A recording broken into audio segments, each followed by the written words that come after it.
take a seed, you plant it, you grow it, you dry it, you roll it, you smoke it, and it goes down smooth. Hey! Spanning the continent to bring you the truth about cannabis and marijuana law reform. I smoke pot and I like it a lot. The Russ Belville Show, the voice of the marijuana nation. Now, here's your host, Radical Russ Belville. Good day, tokers and tokettes and non-toking lovers of liberty. It is Friday, February 12th, 2021, and it's got to be 420 somewhere in the world. Welcome to the snowy depths. Depths? That's right, the snowy depths of America's last absolute prohibition state. We got a big old Pacific snowstorm come in, and I'm looking out the windows, and it's just a white Christmas everywhere you can see. So batten down the hatches and light up a nice cozy bowl, because we're going to be staying indoors today, and we got plenty to talk about when it comes to the state of Idaho today, because, wow, you know, 3, 4, 5 different things going on in the Idaho legislature and amongst Idaho politics when it comes to ending adult marijuana prohibition in one way or another. So we're going to cover as much of it as we can on today's show. Beginning in this first hour, we'll start with the Cannabis Headline News Week. We'll get you caught up on all the rest of the states and the federal government. There's been a lot of action happening this week in the world of marijuana politics. Then we'll get to my look at Idaho's first medical marijuana bill. That's right. The Sergeant Jeremy Kitzhaber Medical Marijuana Act was debuted. It's House Bill 108. And we're going to do a deep dive on this one because, you know, it's one of those on the one hand, but on the other hand kind of things. On the one hand, hey, it's great. We finally got Idaho lawmakers to admit that marijuana is a medicine and that maybe we should look into letting some really sick people use it. But on the other hand, it's being sold as stricter than Utah. Utah, a state that gets a D from Americans for Safe Access as far as how well the program works for patients. And you want to be stricter than that? Doesn't sound like the right direction, especially as the rest of America is going in the opposite direction when it comes to marijuana laws, not making them more restrictive, but making them more open. We're still trying to drag Idaho kicking and screaming into the 21st century, and we will keep on doing that.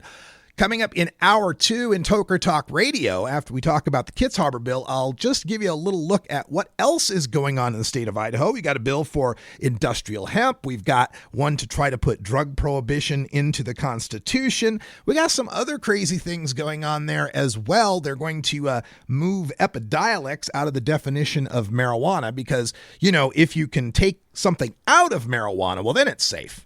You know, when it's in the plant, that's when it's dangerous. So we'll talk about that, and then also we got a bill out there as far as the ballot initiatives in the state of Idaho. The Idaho Medical Marijuana Act is starting to gather signatures, and it's a tough state to gather signatures in because there's this geographic requirement. You got to go to half of the districts in the state.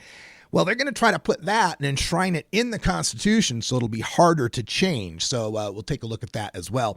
Also, we got some reefer madness to debunk from the state of Idaho. They did a lot of reefer madness in the Idaho Senate. It felt like going back 30 years before anybody had ever even legalized medical marijuana because they used the same old tired talking points from 30 years ago. We'll debunk one of them that's got a new spin, this talking point that for every $1 in marijuana tax, it costs society $4.57 in damages. That's yeah, you're absolutely right. That's complete bunk. We'll talk about that in hour 2. Also, this talking point, they try to divert people's attention from medical marijuana by saying, oh, well, we'll let the FDA decide. The FDA, the Food and Drug Administration, the federal government will tell us whether or not marijuana can be a medicine. And I'm going to tell you why that is a fool's errand as well. That's all coming up today on Toker Talk Radio in hour 2. Stay tuned. Cannabis Headline Newsweek is next. This is your Cannabis Headline News, brought to you every weekday by Radical Russ Radio at radicalruss.com, your 24-hour source for marijuana music and cannabis conversations. Subscribe today for just $4.20 at patreon.com/radicalruss. With your Cannabis Headline News for the week ending Friday, February 12, 2021, I'm Russ Belville. A South Dakota state judge has ruled that last year's voter-approved initiative to legalize marijuana for adults 21 and over is unconstitutional and cannot go forward, though advocates plan to appeal. Judge Christina Klinger of the state's 6th Judicial Circuit Court ruled Monday that the measure, Amendment A, includes multiple subjects rather than a single issue as required by the state constitution.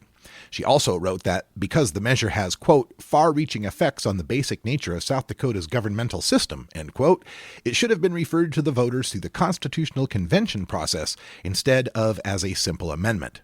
Brendan Johnson, sponsor of Amendment A and an attorney for South Dakotans for Better Marijuana Laws, told Marijuana Moment after the ruling that reform advocates will appeal Klinger's ruling to the state's highest court.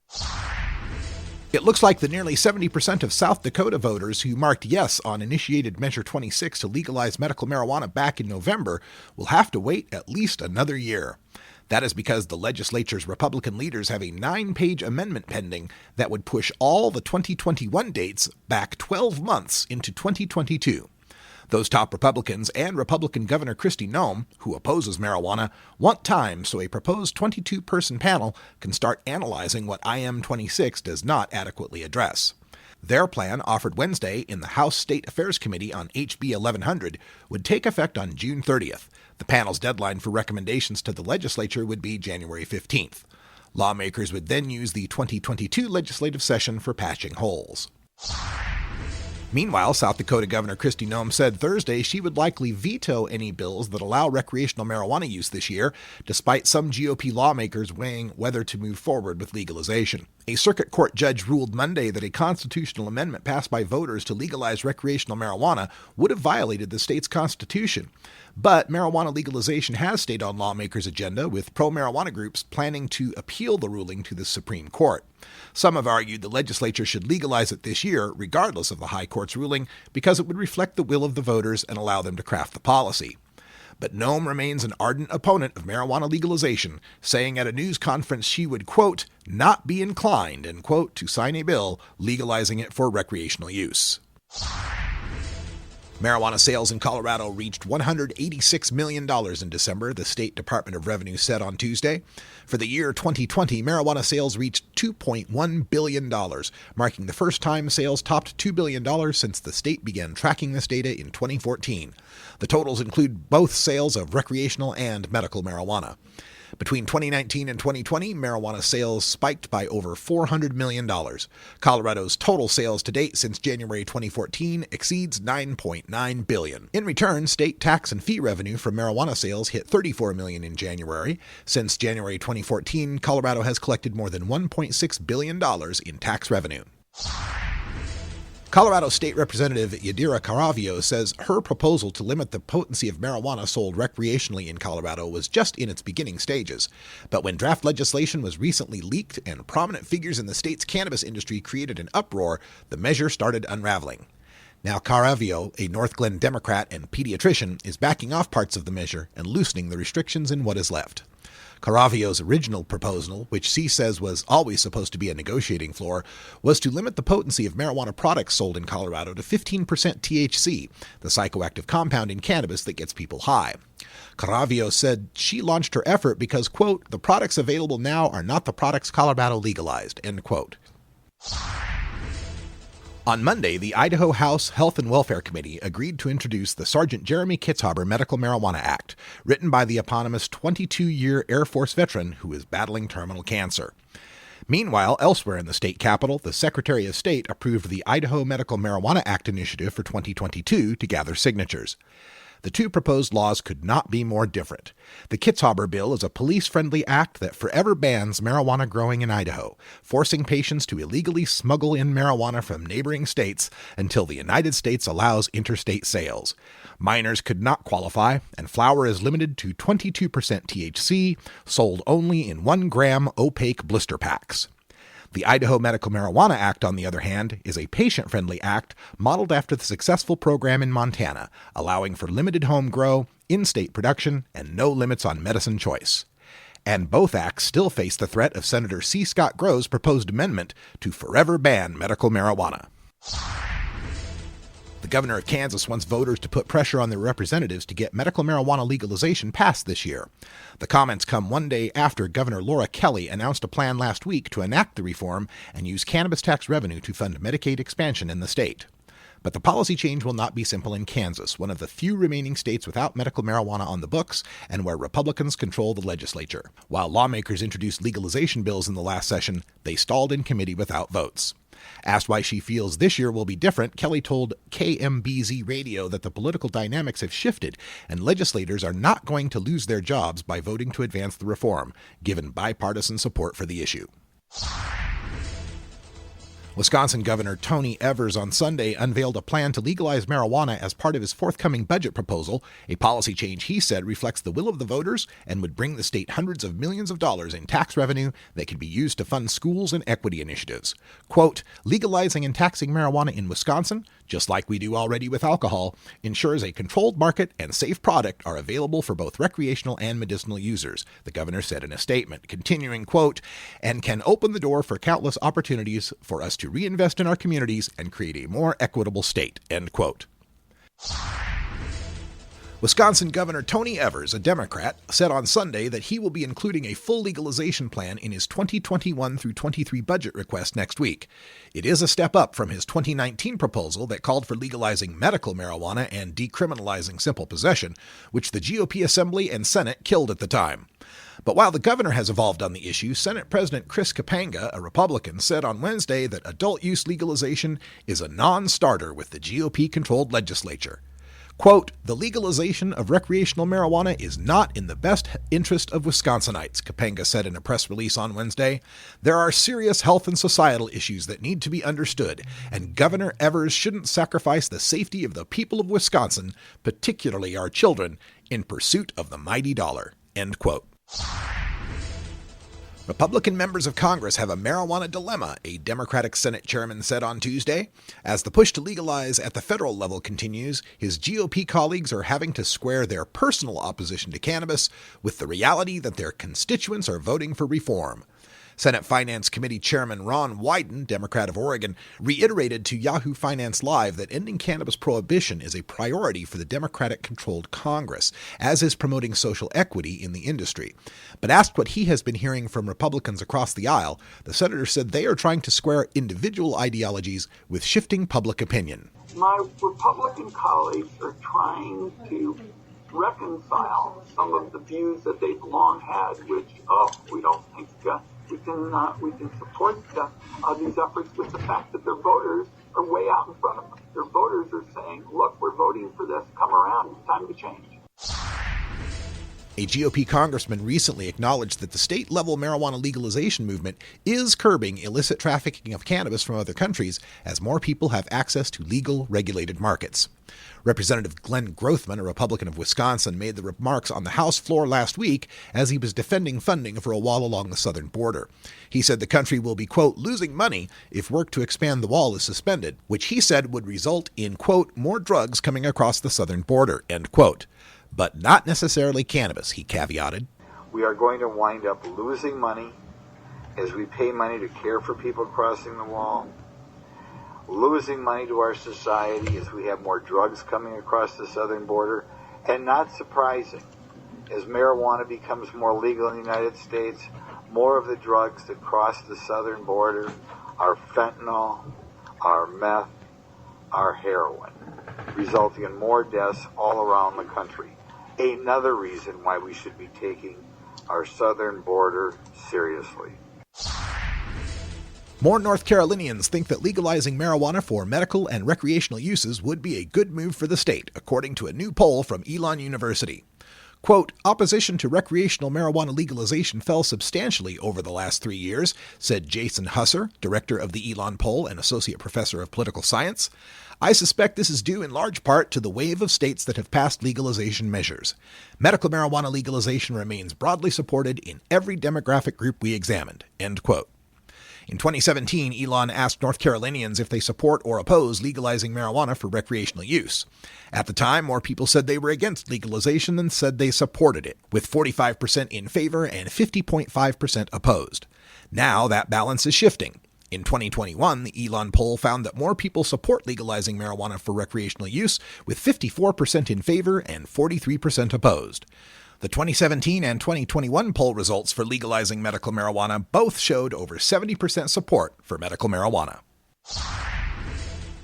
After failing to gain the needed 3/5 vote in a first try Thursday night, Lieutenant Governor Delbert Hosemann of Mississippi held the Senate over into Friday morning, and it passed a legislative alternative to the medical marijuana program voters approved in November. The measure will take effect only if the courts strike down the voter-passed Initiative 65 medical marijuana program, which is now in the state constitution, but faces a challenge in the state Supreme Court. Trigger language was added to the Senate bill in an amendment on Thursday. The bill would tax medical marijuana with a 4% excise at cultivation and with a sales tax patients would pay. In an effort to gain more support, the original 10% sales tax was amended to 7% on Thursday night. Most of the taxes collected would go to education, including early learning and college scholarships. A state representative from northern Kentucky has filed legislation that would legalize adult recreational use of marijuana. Campbell County's Representative Rachel Roberts says that the legislation would also decriminalize possession of less than 1 ounce of cannabis and provide free expungements for those convicted of a marijuana-related misdemeanor. On the regulatory side, the state's Alcoholic Beverage Control Board would oversee 4 types of licensing: cultivator, processor, tester, and retailer, and each license would require an annual renewal. Home growers would pay $250 for a permit, which would allow them to have up to 5 mature plants and 5 immature ones. All other licensees would have to pay fees based in part on their size. The proposal, called House Bill 467, will be considered during the remainder of the General Assembly's 2021 legislative session, which ends late next month, according to a release from Roberts' office. As Congress moves to legalize marijuana under the new Democratic majority, a large coalition of cannabis businesses and advocacy groups has formed in the hopes of advancing the issue this session. The United States Cannabis Council, or USCC, is being headed on an interim basis by Marijuana Policy Project Executive Director Stephen Hawkins and will advocate for federal legalization and promote social equity for the industry. The new outfit says it will present a, quote, unified voice advocating for the descheduling and legalization of cannabis, end quote, but the prevalence of mostly businesses among its membership and the absence of some key advocacy and industry groups such as NORML, the Drug Policy Alliance, Americans for Safe Access, the National Cannabis Industry Association, the Minority Cannabis Business Association, and the National Cannabis Roundtable, has led some to wonder what specific policies USCC will be prioritizing and whether they will be ultimately aligning with activist reform goals. A Republican lawmaker in Iowa is taking another swing at reforming the state's psychedelic laws, introducing a bill on Tuesday to remove psilocybin from the list of controlled substances. While Representative Jeff Shipley, a Republican, has plans to continue to put forward additional, broader psychedelics reform measures this session, this first bill has a narrower scope. The text of the legislation simply states that it removes psilocybin and psilocin from the list of substances classified as Schedule I controlled substances under Iowa's Uniform Controlled Substances Act. A Texas lawmaker introduced a bill on Wednesday that would require the state to study the therapeutic potential of psilocybin, MDMA, and ketamine in the treatment of certain mental health conditions. The legislation from Representative Alex Dominguez would mandate that the Department of State Health Services conduct the study in collaboration with the Texas Medical Board and report on its findings by December 1, 2022. Researchers should, quote, evaluate and determine whether alternative therapies are effective in treating the mental health and other medical conditions, end quote, such as depression, anxiety, post-traumatic stress injury, bipolar disorder, chronic pain, and migraines, the text of the bill, HB 1802, states. The study should also, quote, compare the efficacy of the alternative therapies with the efficacy of treatments currently used for the mental health and other medical conditions, end quote, it continues. This has been your Cannabis Headline News for the week ending Friday, February 12, 2021. I'm Russ Belville.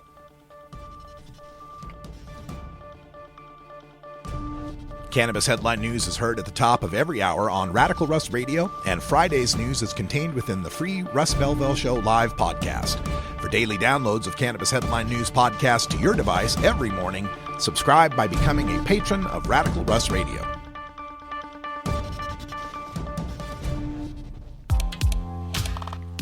That's right. Check out patreon.com/radicalruss if you'd like to sign up for the news every morning, or at least my morning. 9 a.m. Mountain Time. So, well, it's still 11 a.m. Eastern, right? That's still morning.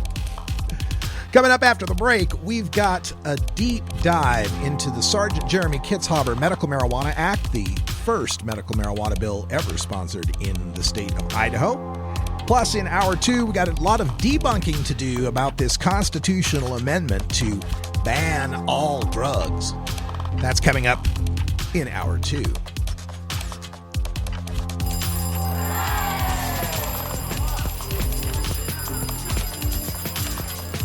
All right. I got to find out what's playing and what's not playing here.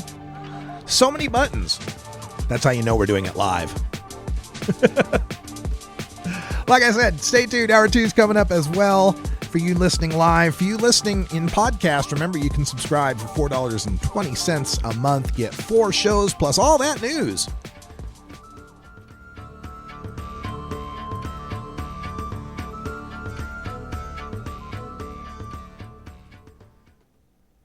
Hi, I'm Radical Russ Belville. You know me, I'm from Idaho, where we've got 2 strains of marijuana, got some and don't. But until I can help legalize marijuana in the Gem State, I can still bring you the best the hemp plant has to offer at Boise Hemp World. Boise Hemp World features the Mama Duck line of CBD tinctures and pain creams and the Billy Dogs line of CBD pet tinctures and dog treats. Hemp World also features CBD candy, gummies, gum, spices, and a whole assortment of tie-dye and hemp clothing and accessories. And under the laws of America's last absolute prohibition state, all Hemp World CBD products are 100% THC free, so you won't fail any drug screenings. Boise Hemp World, now with 2 locations, our flagship store at 6928 West State Street in the Glenwood Shopping Center, and our new location at 1720 West State Street in the Albertson Shopping Center. We're also the headquarters for the Idaho Cannabis Coalition's campaign to legalize medical marijuana in 2022.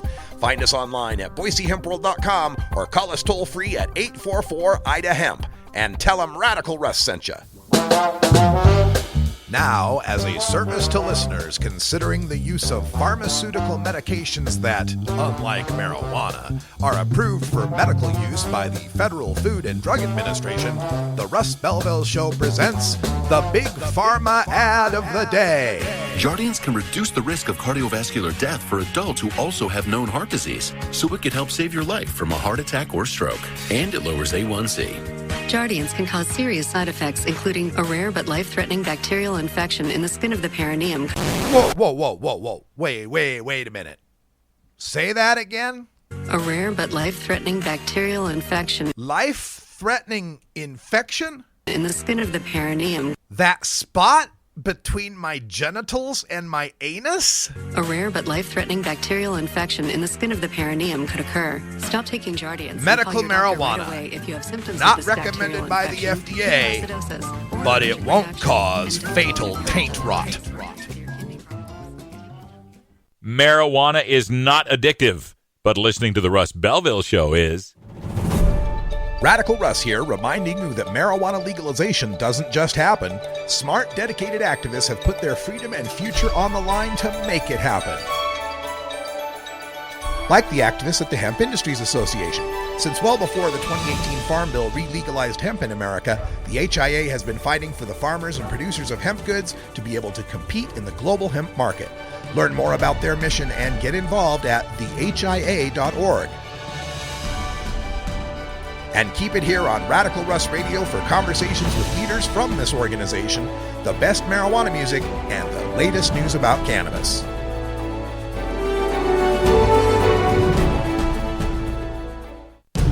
The world of cannabis is evolving at a frenetic pace.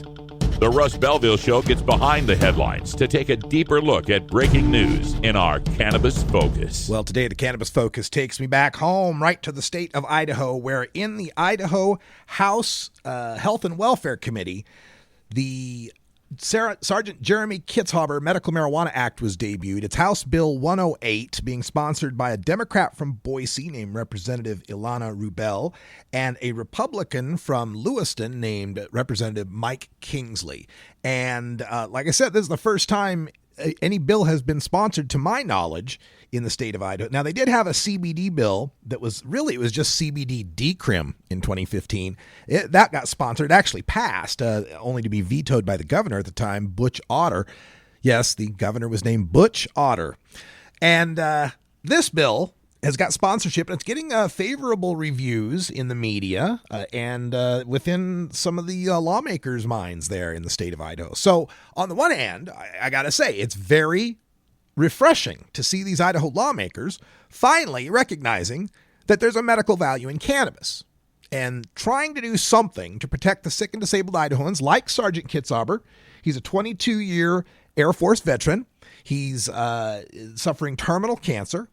I've had the opportunity to speak with him a few times at length. He's a wonderful man.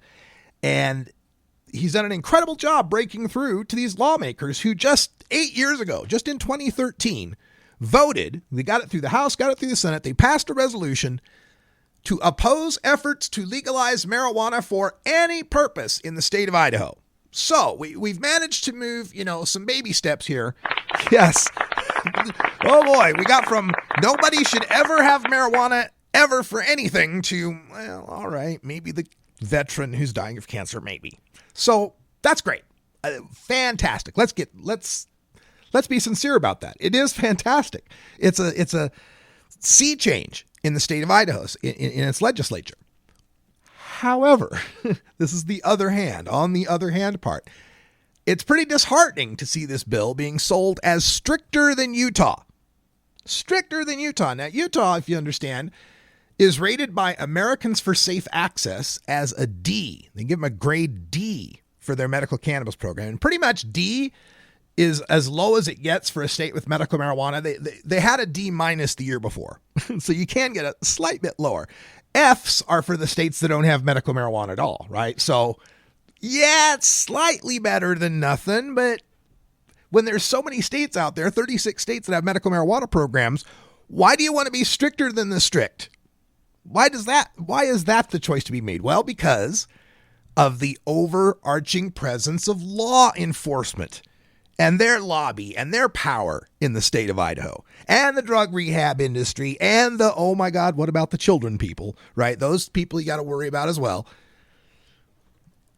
So this bill is what happens when you write medical marijuana to get over those hurdles. And I don't blame Sergeant Kitzhaber for that at all.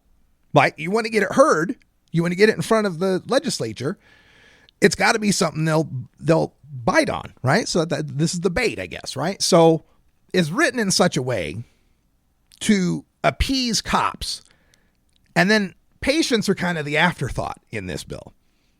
And that's what's necessary, I guess, to be able to get it in front of lawmakers who are willing to give it a shot and maybe get a hearing. But boy, as someone who has read literally every state medical marijuana initiative in law that's come across the plate since 2010, I've seen good, I've seen bad, I've seen what works, I've seen what doesn't work. We have the history of all these other states to look at, and I see in this bill some serious flaws that are going to create really the end result of the Kitzhaber bill, should it pass and become law, would be kind of a medical decrim, right? There'd be no dispensaries in the state. I'll explain why in a little bit. There'd be no growing in the state, even if there were dispensaries. Yeah, we'll get into that as well. So basically, what patients are doing now, driving from Boise to Ontario, or driving from Lewiston to Clarkston, or driving from Moscow to Pullman, or soon from Pocatello to Montana, and from Twin Falls down to Jackpot. All these people, exactly, you're absolutely right, Nala. All these people that are currently traveling and breaking laws to do this, because it's against the law to take them out of those states, take the medicine out of those states. It's against federal law to cross state lines. You're now a drug trafficker. So this is what's happening for these patients now. And the proposal then is to just set it up so they don't get busted once they're back in Idaho. Like your home base, you're safe, right? So is that an improvement? Sure. Yeah, that's an improvement. It's some people will probably have a little less problem with the police, but it gets so complex, the devil's in the details, where even that level of protection, the thought that, okay, now I can go to Ontario and buy some product. Well, maybe not. There's a lot of product you can't buy. So you'll have to have this kind of guide as to what's allowable. Let's get into some of the details here.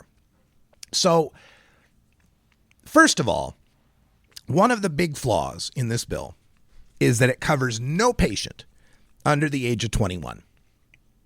So if you're a 20-year-old vet coming back from Afghanistan with PTSD, sorry, you're still a criminal. You don't get protected. Or if you're, say, 19-year-old student at Boise State, you got multiple sclerosis, sorry, you're still a criminal. 18-year-old cancer patient, sorry, no medical marijuana for you. Your kid's got intractable epilepsy, some sort of terrible seizure disorder, sorry, they're still criminal. Now, I brought this up with Sergeant Kitzhaber, and he was very forthright to say, hey, look, trying to cover kids in this bill is something that's going to be a poison pill to some of these legislators, because, you know, we got to worry again about the What About the Children Coalition and how worried they are about things. So he didn't put anything about children in there. Now, I feel that there's enough programs in America that cover children, and they have, you know, like you have to get both parents, or you have to get two doctors. There's some states that do it that way. You have to get two recommendations and so forth. I mean, there's ways to do it. It would just really be something should this pass and the news be talking so much about how medical marijuana has passed in Idaho. And then you're a parent with a kid who's, 17, 18 dealing with cancer, and you're still a criminal. Now, one argument could be, hey, get this law passed. And then when those stories come up, well, that's just going to motivate the legislature to amend that and add ways of protecting kids. So there's your positive spin on it, if you want to take it that way. Me, boy, given how this legislature reacts to anything about marijuana, I wouldn't want to have to put my hope on it, especially if I was the parent of one of those kids. Now, lack of reciprocity. See, the Kitzhaber bill here ignores other states' medical marijuana cards. So you, as an Idaho patient, are expected to legally to go into Oregon and buy your medicine and illegally smuggle it out of that state. But the Oregon resident who has a medical marijuana card, should they come into Idaho, would be busted for that same marijuana? That just makes no sense. Now, to be fair, a lot of the medical marijuana states don't have reciprocity. Oregon doesn't. Washington doesn't.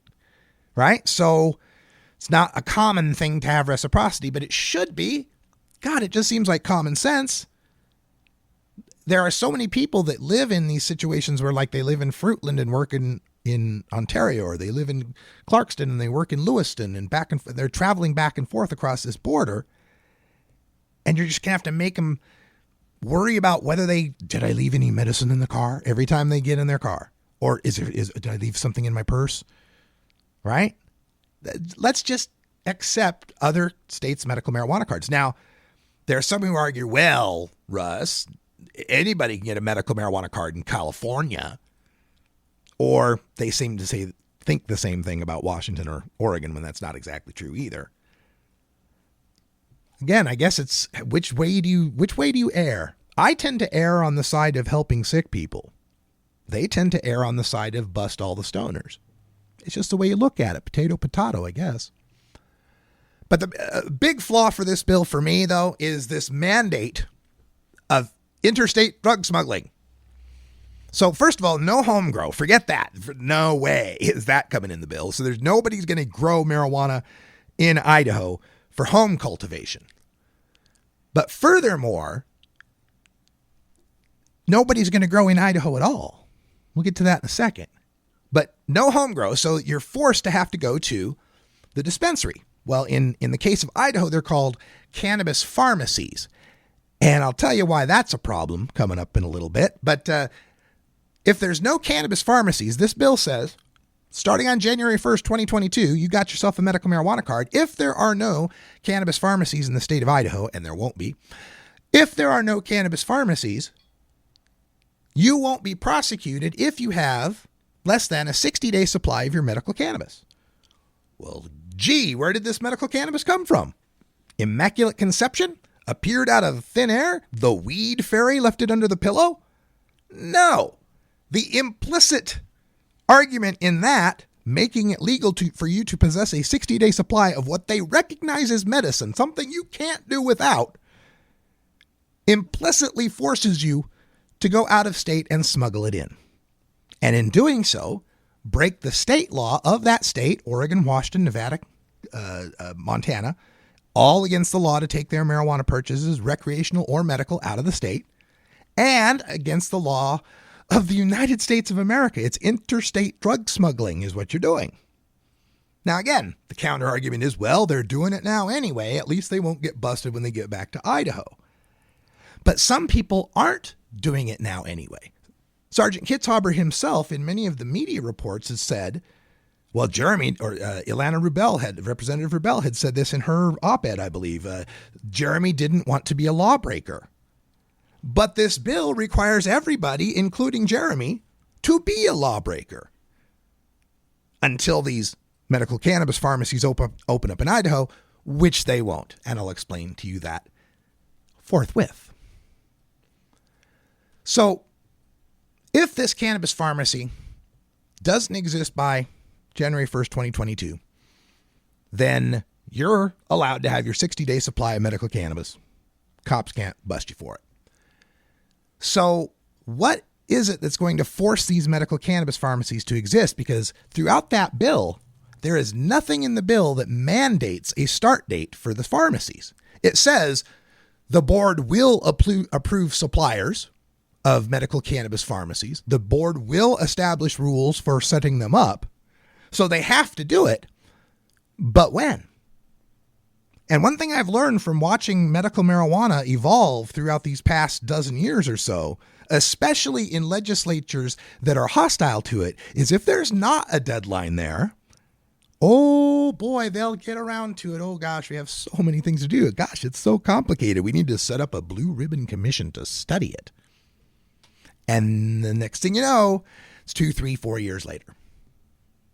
So let's just suppose, though, that this legislature that hates marijuana so much that one side of it, the Senate, has voted to put drug prohibition in the state constitution so you can never have medical marijuana. Let's just suppose this body gets around to voting for and setting up these regulations for medical cannabis pharmacies. So where do these medical cannabis pharmacies get their product? Out of state suppliers. The Kitzhaber bill specifically does not allow there to be any marijuana grown in the state of Idaho. Idaho will always have to rely on imports of marijuana from other states. Now, I'm sure this makes Oregon, Washington, California, and Colorado, and Montana, and other states very happy.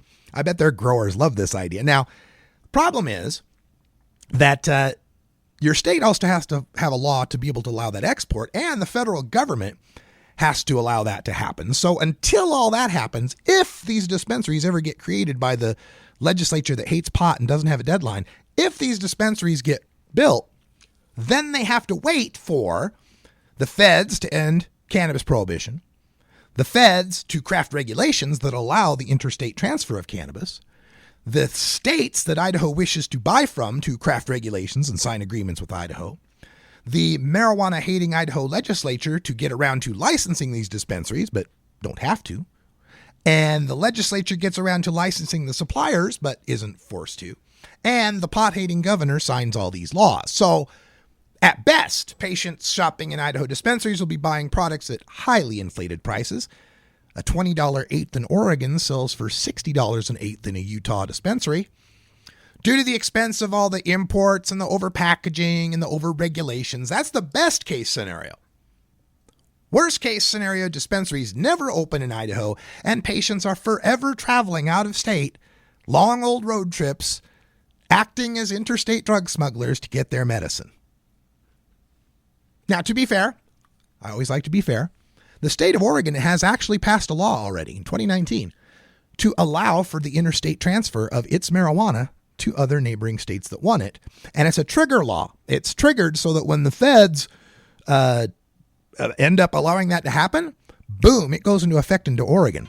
Like Oregon gets the head start. And I don't know if there's any other states that have done this, but Oregon gets the head start on supplying its marijuana to all these prohibitionary states that don't want to have it grown in their own state. So, you know, I guess it depends on your perspective. If you're a marijuana grower in Oregon, this is pretty good news, isn't it? Got to take a break, get something to wet my whistle, and when we come back, we'll continue on this deep dive on the Kitzhaber bill. I'll tell you why those dispensaries are never going to exist and just what is a 60-day supply of medical marijuana in the state of Idaho, or proposed to be.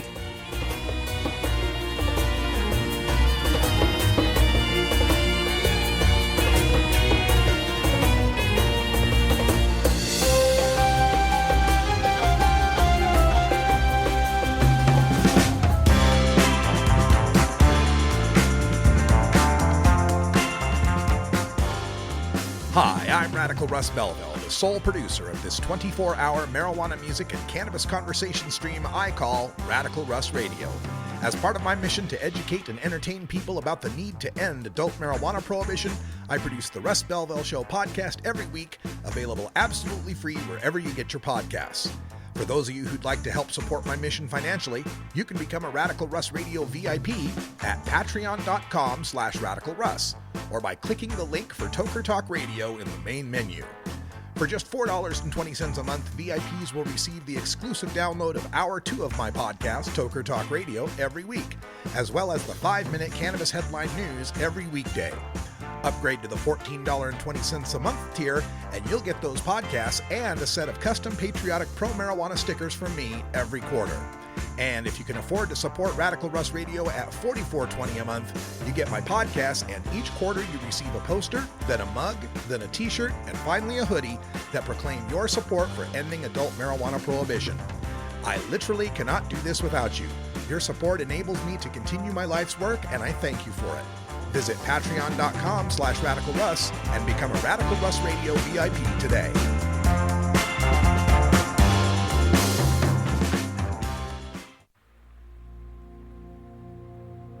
And now, Puff, Pass, Ponder with Radical Russ.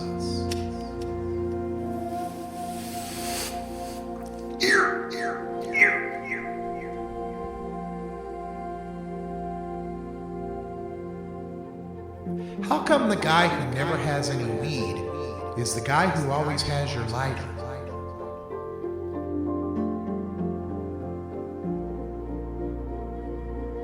This has been Puff, Pass, Ponder with Radical Russ.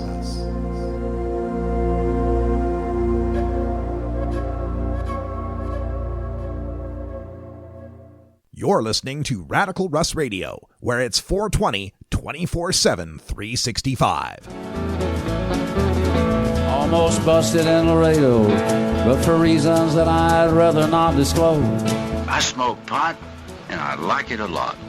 Hi, this is Willie Nelson. I learned a long time ago that marijuana is a lot safer to use than alcohol. There's absolutely nothing wrong with the responsible use of marijuana by adults. It's time we stopped arresting and started respecting responsible marijuana smokers in America. And to learn what you can do to help, please contact NORML at www.norml.org or call toll-free at 888-67-NORMAL. The show was long and we was just sitting there, and we'd come to play and not just for the ride.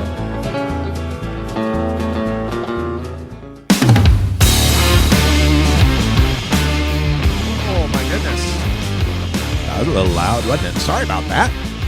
Welcome back. It's our final segment here on Hour 1. If you're listening live, stay tuned because Hour 2 is up next. Toker Talk Radio. We're going to do some deep debunks on some of the common talking points being used here in the state of Idaho to justify marijuana prohibition. You may not have heard these in a while because, you know, they were debunked long a time ago in most places, but hey, this is what we do. That's reminding me of some Herb Thrasher music there. Hey, so we're talking about the Sergeant Jeremy Kitzhaber Medical Marijuana Act. This is House Bill 108. If you'd like to know more about all of this Idaho marijuana politics stuff, you can go to idahocan.co. That's idahocann.co. It's for the Idaho Citizens Coalition, which used to be the Idaho Cannabis Coalition until they tried to find a bank account. Said, all right, now we're the Idaho Citizens Coalition. How about now? And they gave him a bank account. So that's the way that works in Idaho. Anyway, we're talking about the Kitzhaber bill. This is at House Bill 108. You can get all the details at idahocan.co. And we just left off talking about how it would provide for a 60-day supply. You'd be allowed to possess a 60-day supply that you somehow acquired, that you either broke the law to go out of state and get, bring back, and then you're safe to have it. So your 60-day supply. So what is this 60-day supply? Because a lot of states define this differently. State of Washington, a 60-day supply is like 24 ounces of flour and a whole bunch of other stuff. It's different everywhere you go, right? So what's a 60-day supply? So let's imagine this bill gets passed. You go over to Oregon or Washington to shop for your marijuana, your medical marijuana, at these shops that are now recreational shops. Understand that, right? So you're going to have to go someplace where the market is tilted toward recreational purchases for you to get your medical marijuana. So sometimes what you want to find ain't there. That's okay. You're going to go to the shop because you're an adult over 21. You got your Idaho medical marijuana card. You're a legal adult in those states just because marijuana is legal recreationally. You don't even have to be a patient, which again, consider that that's what this law is also banking on. The fact that the neighboring states have recreational legalization so that your patients can shop there. Let me continue. You've got your card. You go over to an Oregon pot shop just across the border, and now you bring your stuff back, and cops can't bust you because you have a card, right? Maybe. It depends on what you bought. Let me read to you from the bill what is considered a 60-day supply of medical marijuana. It can be one of the following things. No more than 4,000 milligrams of THC, which may be in a solid processed form of medical cannabis, liquid processed form of medical cannabis, or a combination of both. The CBD to THC ratio in the medical cannabis will be determined by the relevant practitioner. The product must display a label that clearly shows the amount of tetrahydrocannabinol and cannabidiol in the specific medical cannabis form. And, or, no more than 60 grams of unprocessed medical cannabis flower containing 22% or less THC. Now, if you've got cancer, then you can have up to 20,000 milligrams of THC. So that's basically it, right?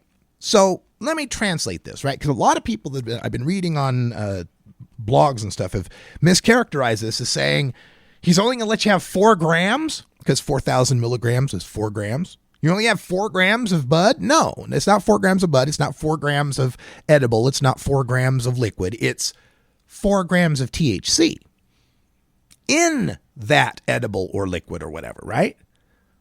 Well, how do you know how many grams of THC in it? Well, like when you go to Oregon and you get an edible in Oregon, they're limited by law to 50 milligrams of THC in any one package. So 50 milligrams, 2 packages is 100 milligrams, 20 packages is a gram, 80 packages would be 4 grams. So as a patient, all you need to do is remember how to do math in the metric system. That's all.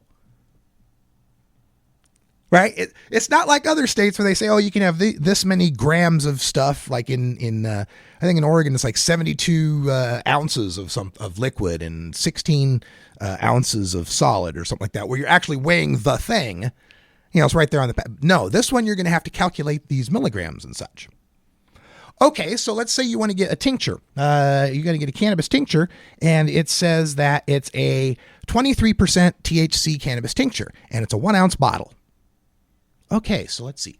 1 ounce, 23% of an ounce. An ounce is 28 grams. 23% of that is about 6.8 grams. Then 6.8 grams would be... Nope, I can't get that tincture. That's just too many grams.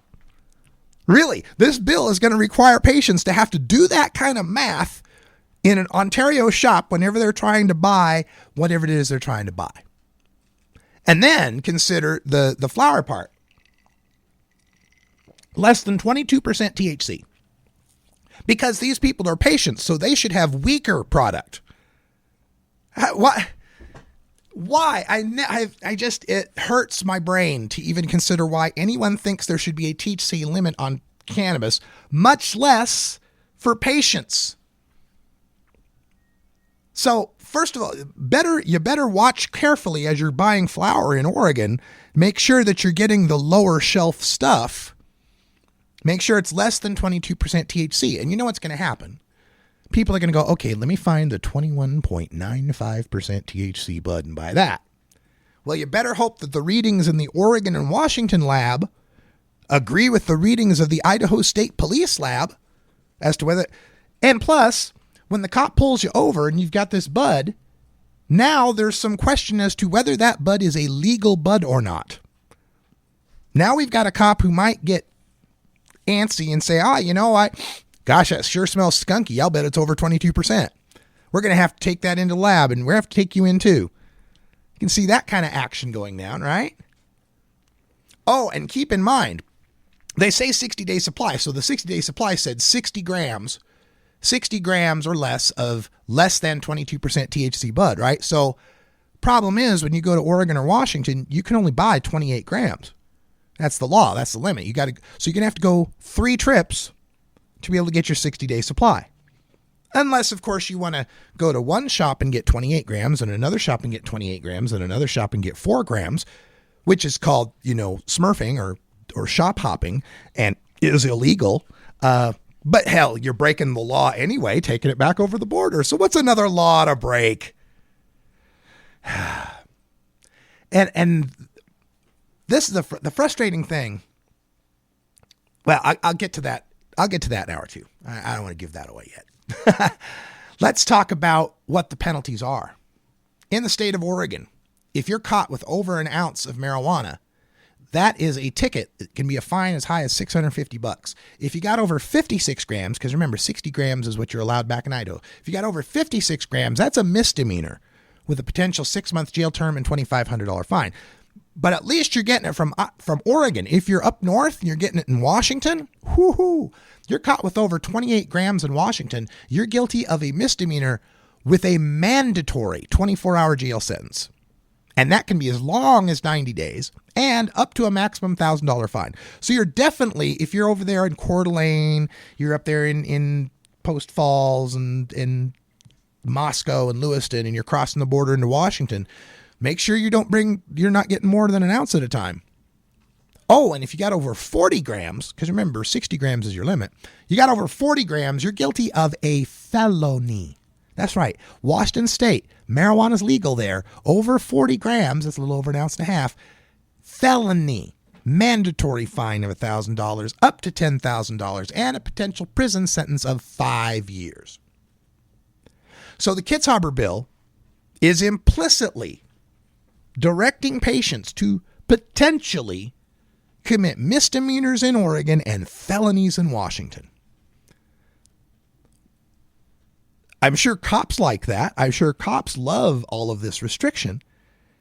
But medical marijuana laws should be for the benefit of medical marijuana patients. And this overarching need, oh my God, we got to do everything we can to stop someone who might cheat the medical marijuana law and get high when the nearby states are legal now. Like this used to be an argument. This used to be an argument in 2008, 2004.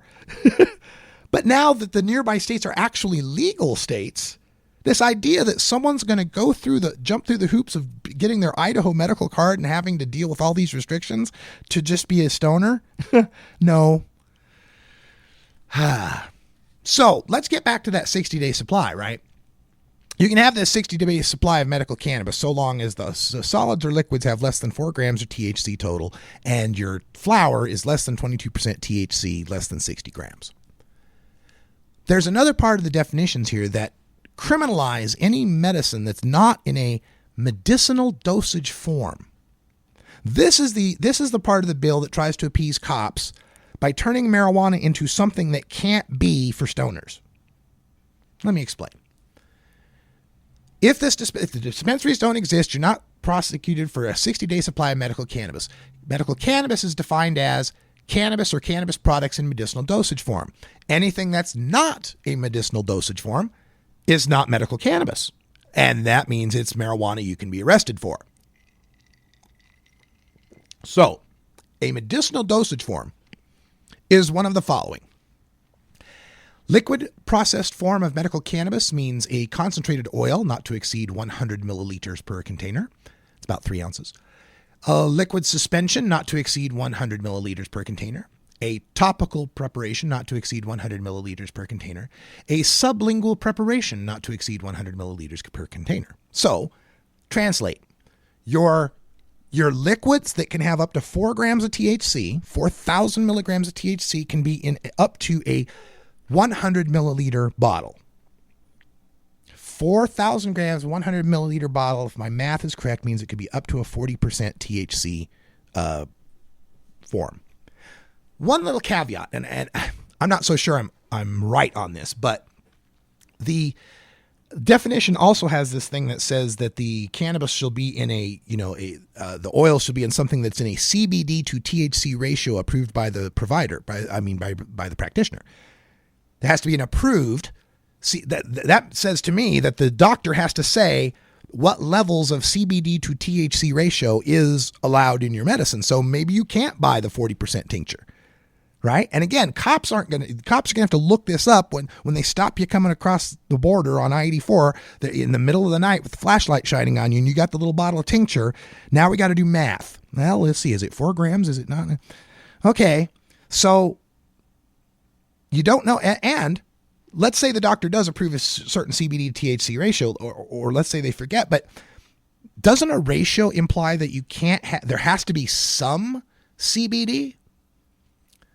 The law specifically says CBD to THC ratio. So that says to me there has to be at least some CBD, because you can't have a 0 to 1 ratio. That's dividing by 0. It doesn't work, right?